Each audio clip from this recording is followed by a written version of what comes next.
So, topic obviously is the same as for Elizabeth, working salvation in the midst of the earth, ecology and Christian tradition. But I'm going to be speaking as somebody with the biblical studies perspective, particularly looking at the Old Testament. And these slides are just going to put up biblical passages, which I'm going to talk about. But essentially what I want to say today, I think, is that sometimes people, when they're talking about creation care, will find odd little passages, maybe in the depths of the Pentateuch, that suggest that we could show concern for the creation. For example, there's a quote about if you find a mother bird on a nest, you can take the fledglings and the eggs, but you mustn't take the mother. And that's understood perhaps as showing a concern for the continued life of the birds. You know, she can go and lay further eggs, but if you took the mother herself, you'd be cutting off the life both of the young and the potential for more. And there are various other passages, muzzling an ox, treading out the grain being prohibited, and so on. But what I'd like to say is, there can be value in some of these quotations, but I think more fundamentally, our concern for creation should be rooted in God himself and in the overarching shape of the Bible as a whole. It's much more fundamental than finding odd little passages which suggest that we should behave in a particular way in relation to creation. So the Bible begins and ends with creation, or rather creation at the beginning and recreation towards the end. Renewed creation, it's kainos, neos, it's a renewed creation. So God's purposes of redemption and renewal include all of creation. It's not just a stage on which the human drama of salvation is set, it's of deep concern to God himself. And of course the Bible begins not with humanity, but with the creation of heaven and earth and all that is in them. And it ends not with a focus on humanity, but with new heavens and a new earth, Revelation. I should put the passage up actually, yes. So this provides, I think, a vital context for understanding God's engagement with his creation. Although our experience of God is mediated through a human lens, and we often talk about God using quite anthropocentric metaphors, God himself is much broader. So into this frame of creation has been inserted a story of God's engagement with his particular people.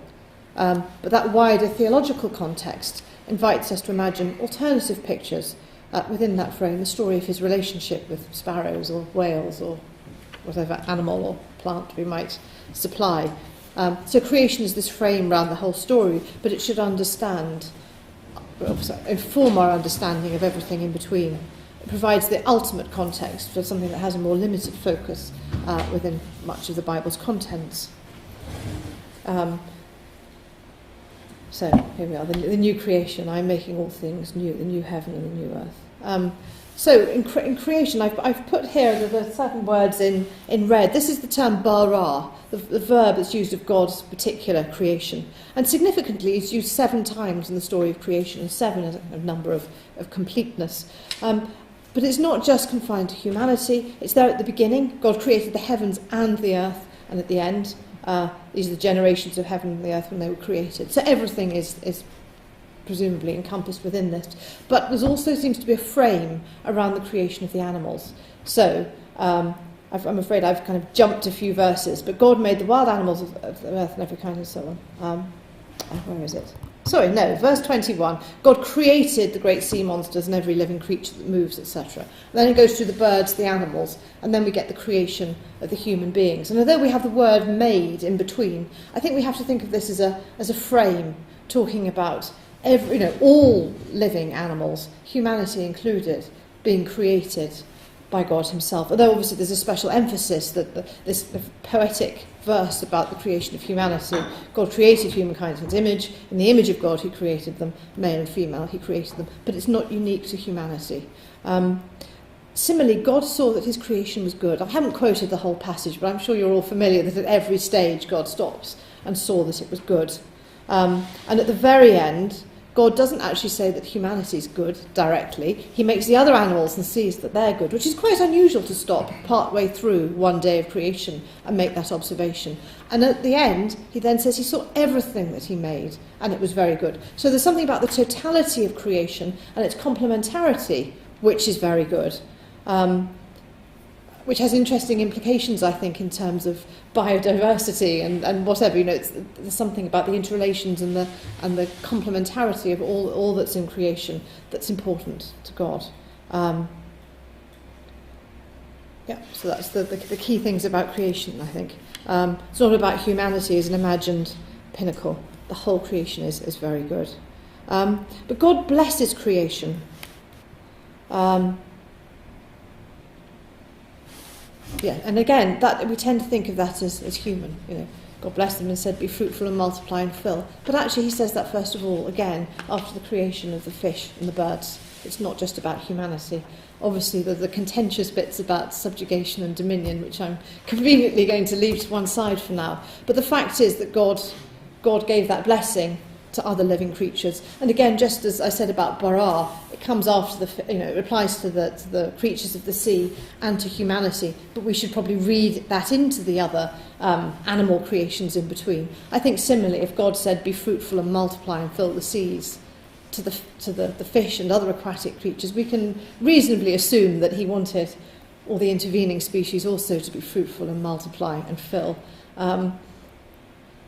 In a slightly mischievous moment, I might note that the aquatic creatures have been given 71% of the Earth's surface and the depths to occupy. We just have the habitable part of the remaining 29%.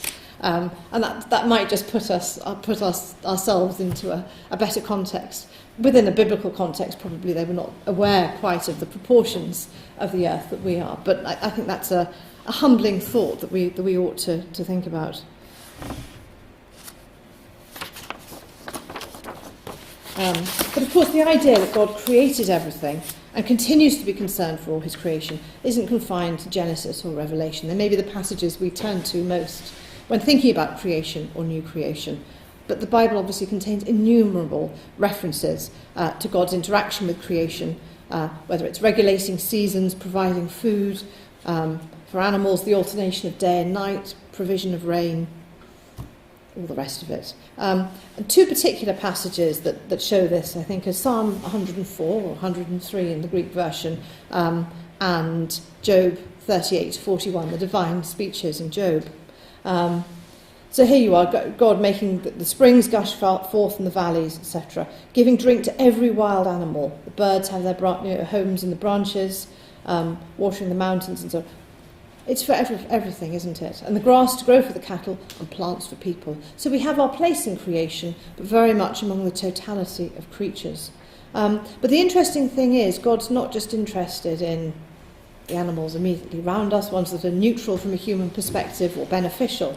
If you read from verse 20, you make darkness and it is night when all the animals of the forest come creeping out. So this is where the wolves and the lions and the bears and all these fearsome animals that would threaten your life or those of your livestock come out. And yet, it says, the young lions roar for their prey, seeking their food from God.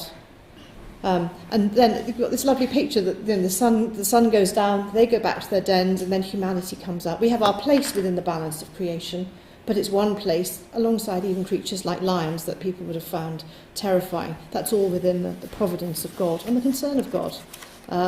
It's an amazing thought, really, isn't it, that God provides probably the lambs or whatever it is that the lions prey on. So it's a provision for creation. But this very direct involvement, I think, is particularly there towards the end of the psalm, giving the animals food in due season, but the fact that their life itself is dependent on the action of God.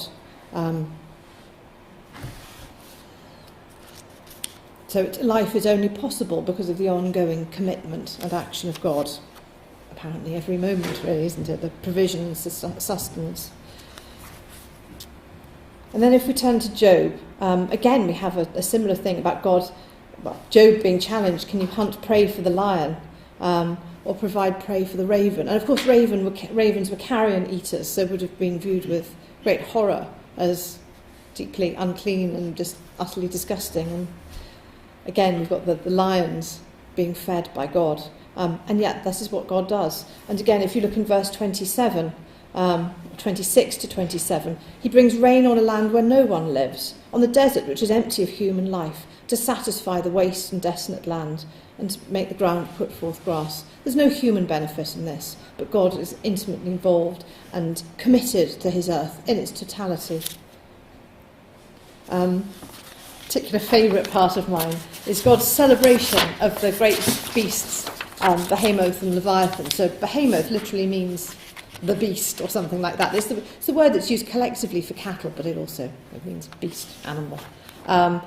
It seems vaguely to be modelled perhaps on a hippopotamus or something like that. And Leviathan is a crocodilian, rather draconic kind of creature that breathes fire and is terrible with its crashing, and even the divine beings are scared.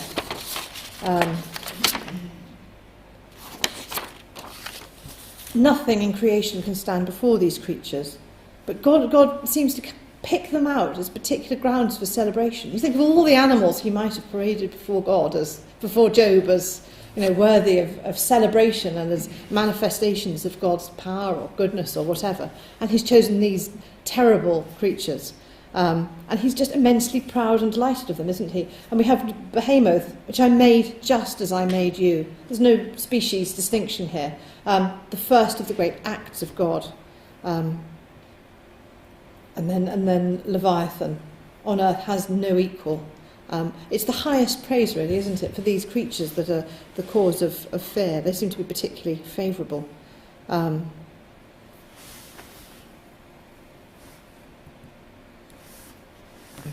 think I'm jumping ahead of myself slightly there.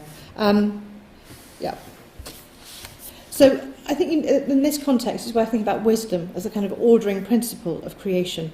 It was there in the beginning with God, as we're told in Proverbs 8. But then with Behemoth, I have no mention of wisdom, but it's Behemoth, this beast that is there in the beginning. And I think that says something very fundamental about the nature of the natural world that God created. That it does include terrifying, difficult, troublesome elements, and yet that chaos or threat or whatever is there as part of God's provision, part of the balance and order in the world. He's literally one of the first ways of God. So it says something quite interesting about the nature of God, I think. So creation's not anthropocentric, not even safe, but perhaps nor is God, if you kind of echo the idea of Aslan perhaps in Narnia. So we need to absorb this theocentric view, I think, as a counter to our sense of self-importance and utilitarianism. But creation, of course, also responds to God in praise and obedience and testifies to his glory. And here we have this kind of wordless praise, I suppose, of the heavens that, in a way, shouts out the glory of God without uttering a word. And of course, there are many, many examples in the Bible of creation praising God. Another example, which I think is a particularly helpful one, is Psalm 98, because you have the praise of humanity alongside the praise of much of the rest of creation. And I think from the diversity of voices giving praise, you can imagine that all of creation is envisaged as praising God. So there you are, human beings sing with the lyre and so on, but the sea, the floods, etc., or rivers more literally, the hills, all praising God. And they're praising him for he's coming to judge the earth. He's offering justice and good rule to all the earth. And I think, again, that's a challenge to us, that God's justice and righteousness is not something that's confined to the exercise of justice in the human sphere, but actually it's something which should be for all creation and to which all creation looks forward.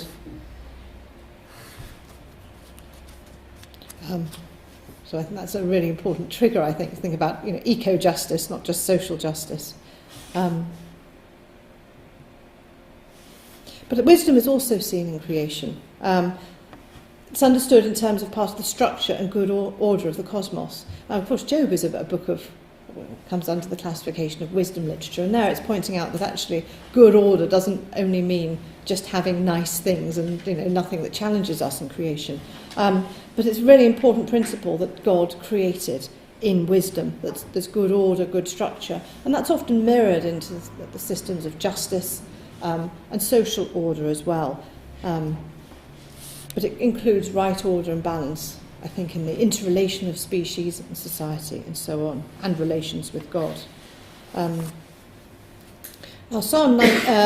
Proverbs 8 is a celebration of wisdom as something that was there before the beginning of creation. And often, of course, theologians have made a connection with wisdom there, even before the first acts of creation, and the incarnate word, or not so incarnate word, Jesus Christ, in the beginning with God, ensuring this balance and goodness in creation. And you see here that wisdom was there even before the earth, even before the deeps, which stands slightly in contrast, I suppose, or quite striking dialogue with Genesis 1, where in the beginning God created the heavens and the earth, and darkness was on the face of the deep. So before God began the process of creation, we have the deep and the earth in some form. But here we have wisdom there before, perhaps before even that.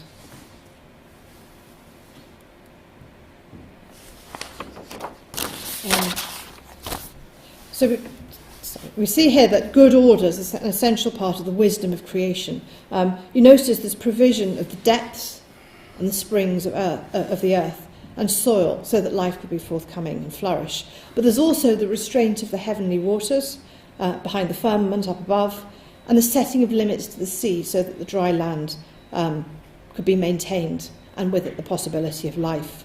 So the earth is set securely on its foundation so the whole structure is secure. So there's risk bound up with this water provision. Life could not be sustained without the springs and the deeps, and at the same time there's also the need to keep everything within its allocated place. And everything holds secure only through the creative power of God and through the exercise of wisdom, this master workman, and whom we have to trust that the whole structure is secure. But God's wisdom is not just seen in creation. Creation somehow has access to God's wisdom, and human beings can access this wisdom through looking at the natural world.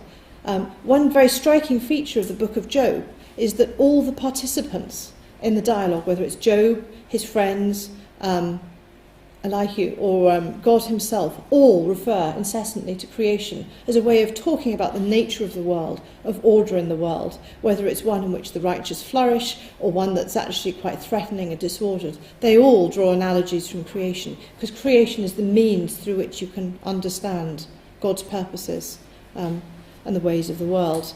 So here is an example. Ask the animals and they will teach you, the birds of the air and they will tell you, and the plants of the earth and they will teach you. Here Job's arguing with his friends. They're obviously trying to persuade him that suffering is due to his sin. And they don't know, they don't understand what Job can see, that sometimes there's apparent injustice in the world. The wicked flourish, the righteous suffer. But he's saying the animals and the plants know this. Which no doubt, in many ways, if you look at how the sort of proverbial red in tooth and claw nature of much of the natural world, you can see why they might provide an insight into this. But the important principle is they know, it's obvious to them. And if we look at the natural world, the non-human creation, sometimes we can see a window into the nature of reality and how the world actually is. But God's redemptive purposes are also for creation. This can be seen even through the story of the flood. We tend to think of it, I think, as the story of Noah and, selected people being saved or just caused by human sin. But God's obviously conserved the preservation of all species. And the interesting thing is, I'm sure you may be aware that scholars tend to tease out two different sources in the flood story. One that assumes that it's written from the perspective before the coming of the law, so there's no distinction between clean and unclean. And that voice seems to suggest there's two of each species going into the ark. But there's another strand in the flood story that talks about 7 pairs of each of the clean animals and 2 of the unclean. But the interesting thing is, of course, that although there are unclean creatures, they're still brought into the ark. This is not some kind of later corruption. God sees their place within the world, and the writers recognise that. So God's concerned with biodiversity and the continuing creation, if you like that. But But more importantly than that, the covenant made at the end of the flood. We tend to talk about the Noachic covenant, don't we, the covenant with Noah, but it isn't really. He's promising not to destroy all life, and it's made with every living creature of all flesh. And I've just put bits in italics because it's just incredible how much it's emphasised that it's all flesh, all living creatures. It couldn't be repeated more if the author had, well, I don't know what you could do to emphasise it more, but it's clearly, between me and you and every living creature that's within you for all future generations, every living creature of all flesh, etc. It's God's commitment to the entirety of creation. It's not just something that's happening between Noah and his family, and God.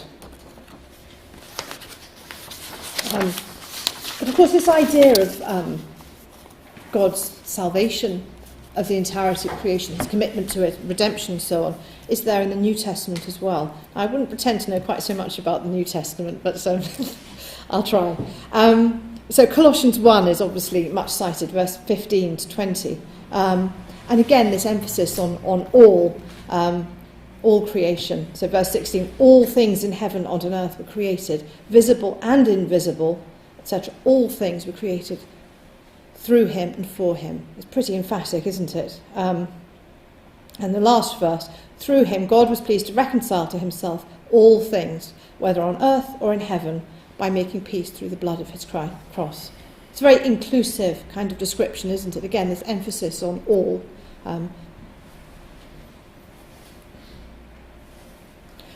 the other passage, I think, in the New Testament, which says something similar, is about the creation waiting with eager longing. It was subjected to futility, not of its own will, but of the will of the one who subjected it, in hope that the creation itself will be set free from its bondage to decay and will obtain the freedom of the glory of the kingdom of God. Again, very much talking about the entirety of creation. Redemption, salvation is not just a human thing. Very emphatic and persistent emphasis again on creation.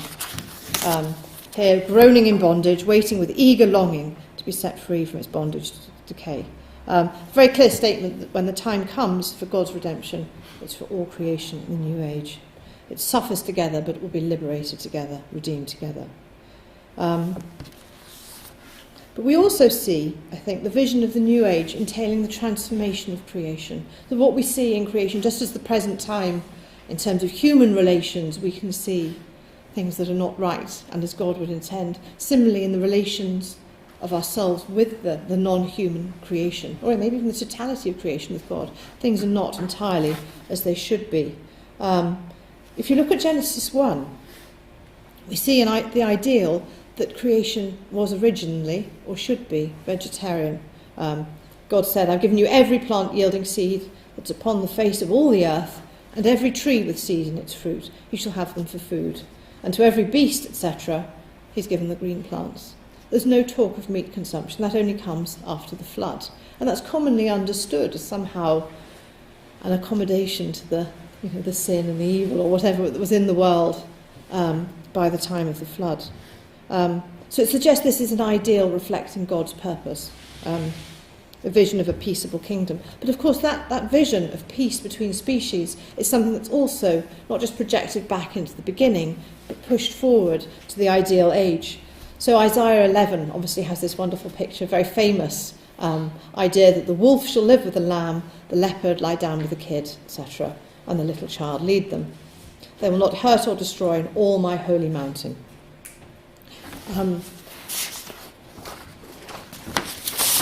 Now you could of course read this as a farmer's utopia, couldn't you? Because it's the lambs and the kids and the child safe from the predators. But the idea of creation at peace also seems to be tied to the idea that the earth will be full of the knowledge of the Lord as the waters cover the sea. And being full of the knowledge of the Lord is also about living in accordance with kind of his ideal and ultimate purpose, the justice and well-being that stems from righteous rule. And in fact, if you look at the earlier part of this passage in Isaiah, it's about the rule of a righteous king. So this stems from the righteousness that comes with a righteous rule. And we have a similar vision, of course, in Isaiah 65. Again, a new heavens and a new earth. But if we jump near the bottom, we have the wolf and the lamb feeding together, and the lion eating straw like an ox. And along with that, the end of weeping and distress, and you have a trust in long life and health and so on. And the mention of the serpent seems to suggest a reversal of Genesis 3 and the enmity between the serpent and humanity from that point. So it's taking us back and forward to this Edenic ideal. So the Bible is bookended with creation and recreation, or new creation. So it's the kind of ultimate, primary concern and perspective of God, even if much in the intervening pages is told from a much more anthropocentric perspective. God created all, but he also preserves his creation. He continually works to sustain his creation, and he delights in everything that he's made, including those bits of creation which we might be more comfortable without. There's interchange between God and his creatures. He provides for them, and they in turn offer him praise, and they offer him obedience. And God is not anthropocentric. We see that particularly in Job, that his concern is for all creation, including the parts that are not inhabited or inhabitable by humans, and creatures that we might find terrifying or abhorrent.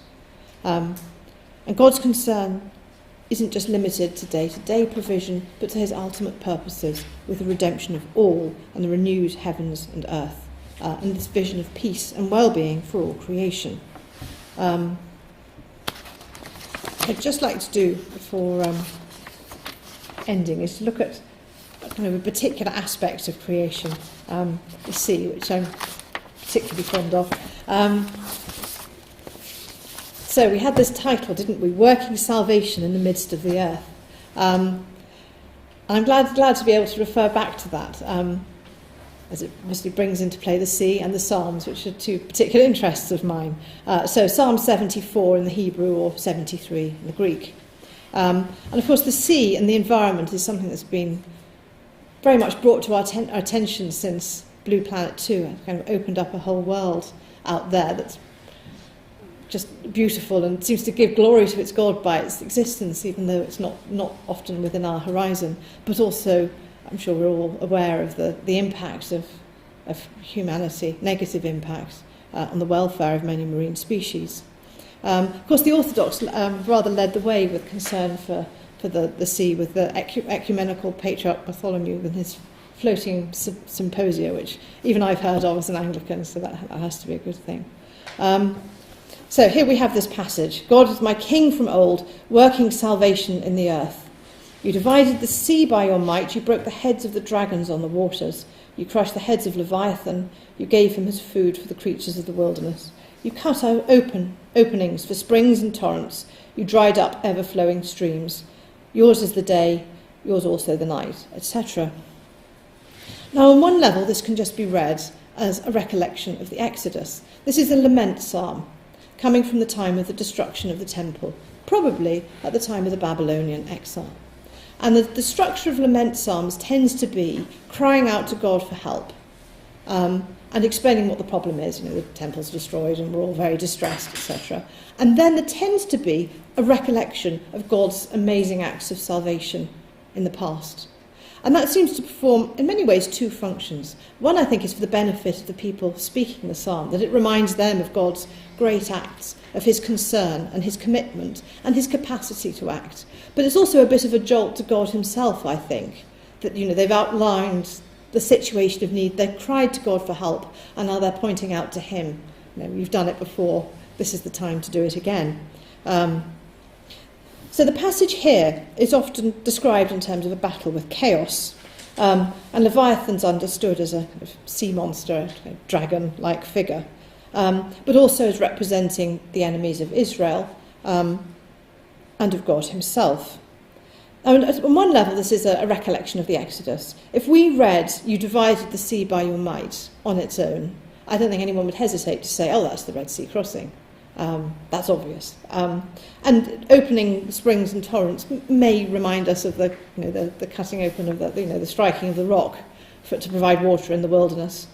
Possibly then we might have the crossing of the Jordan with the drying up, ever-flowing streams. Possibly. And in this vein, we might remember that in Ezekiel, there's a picture of the Pharaoh as a dragon, this tanin word in Hebrew, which is the same word as used in verse 13 in this psalm. The Pharaoh wallowing in the Nile, stirring up the waters as an odious creature. And that fits quite well, actually, because I think the Pharaoh was actually referred to sometimes as a crocodile, a sort of powerful creature in Egyptian thinking. So to characterise the Egyptians or the Pharaoh as a crocodile dragon thing is a way of acknowledging a tradition within their own religion and views of monarchy, but also suggesting how odious this powerful creature is. On another level, of course, it's also talking about the Babylonians who've destroyed the temple, but has the capacity in any age to be applied to that which is threatening. And obviously the implication is that God can, should, will work salvation in this present crisis, or whatever crisis in which you might speak the psalm, and overcome his enemies. So it concerns God's control of creation and his mastery of its unruly elements. His ability to impose order and system as well, fixing the bounds of the earth, making summer and winter, making the day, the night, the springs, the torrents, etc.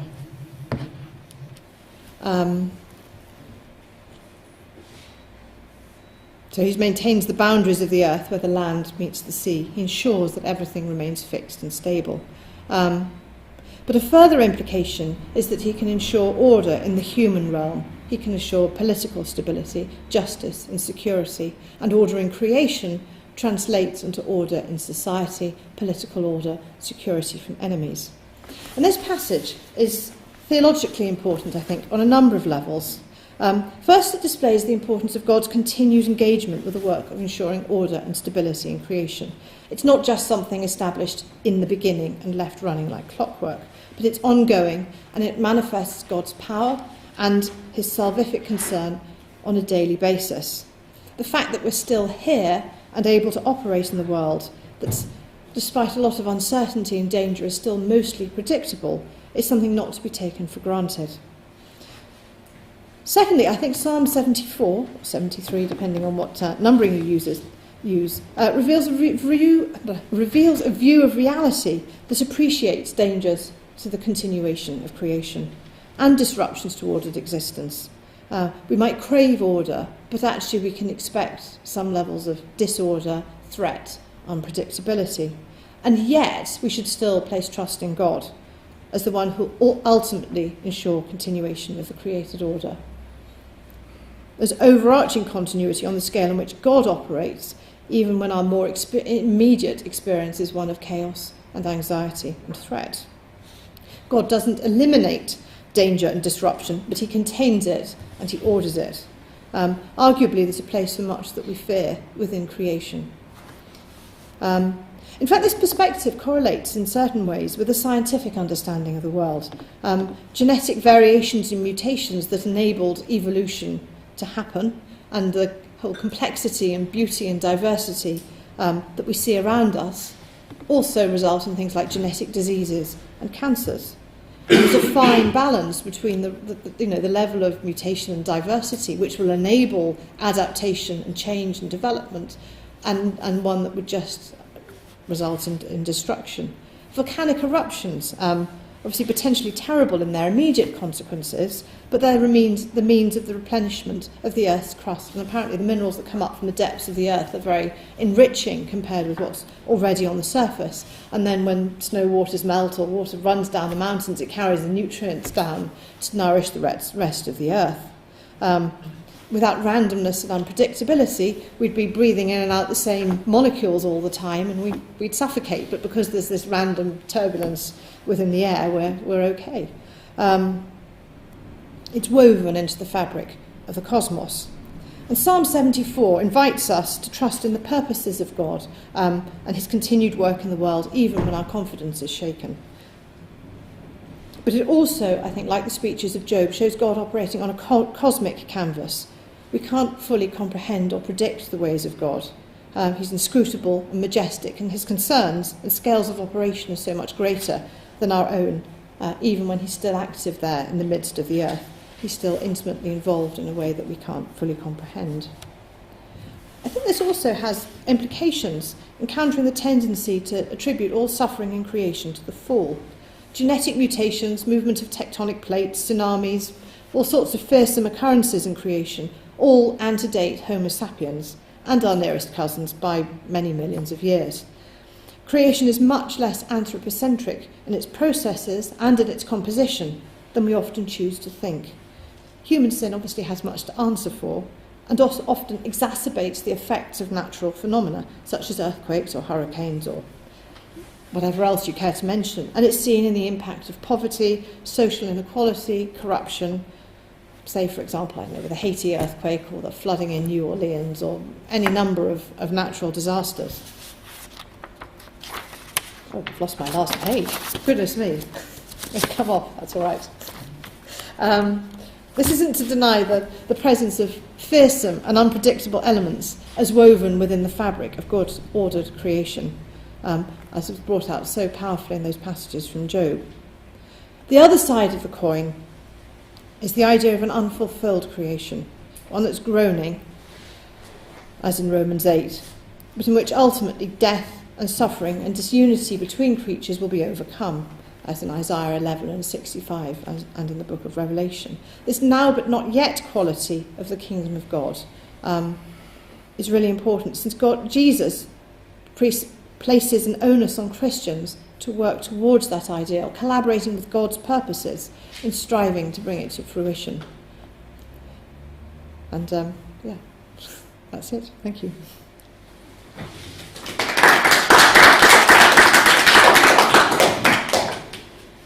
Thanks very much, Rebecca. I think, Elizabeth, would you like to respond? Yes, thank you. The final point is a very important one, and I imagine that people will want to come back to that in discussion, the question of the relationship between the fall and suffering in the world and unfulfilled creation, and of course the perception in particularly fathers such as Irenaeus that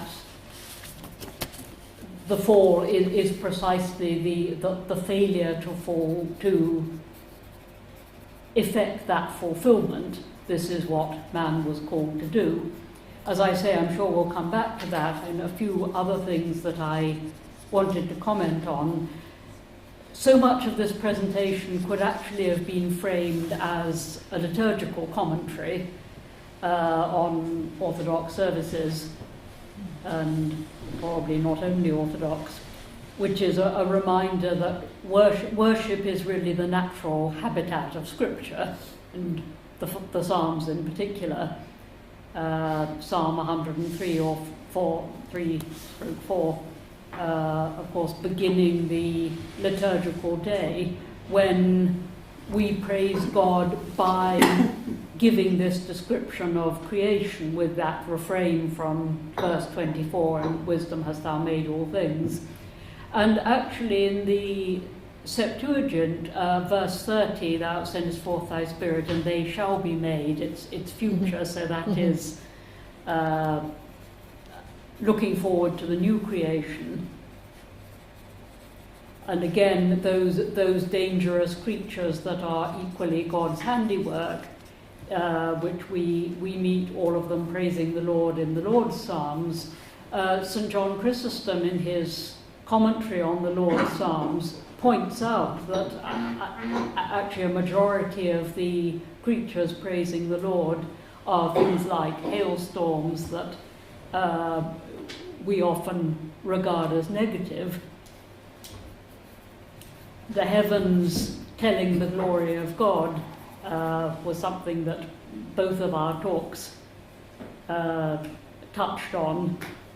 The witness of creation, that psalm verse used at the Nativity because of the star, which is literally doing that, and used at Pentecost because there's a connection with the apostles in their sound has gone out into all the earth. But I don't think it's just taking that verse out of context. It's also suggesting that the apostles are, as it were, taking up the baton from nature in declaring the true God, and this echoes what's said in Romans 1:20, that, you know, what do you mean nobody's preached to them about God? The whole creation preaches to them. And there's also, there's a passage, and I can't remember the chapter and verse, but where St. Maximus talks about offering up creation's gifts, which is in large part to do with the wisdom perceptible in creation. When we incorporate that into our own lives, we are offering our own gift and that of other creatures. The psalm from which our title was taken, again,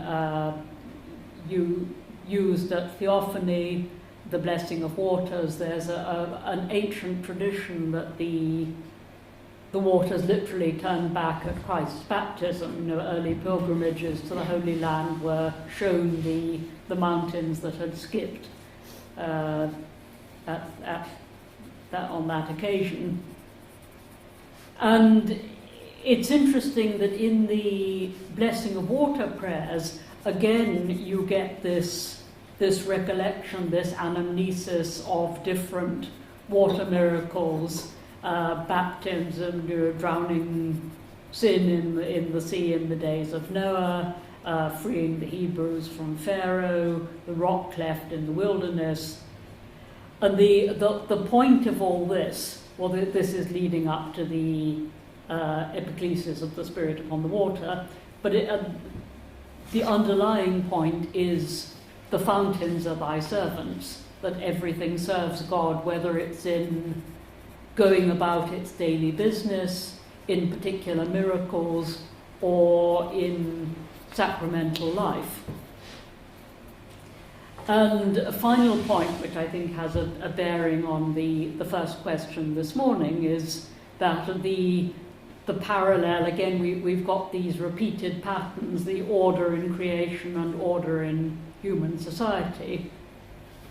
And again, it makes me think of St. Maximus drawing this connection between ascetic mastery of the passions on the personal level, love manifested in just treatment of the neighbour, and that will be both on the level of direct personal relations, but also goes right into the wider society, structures, supporting structures that are just rather than unjust. And this, asceticism, mastery of our own passions, is also the key to understanding the logi, the words and things, which I think supports the idea that it's really a false distinction to make between personal asceticism and order in society. The same pattern needs to repeat on all these levels. So thank you very much.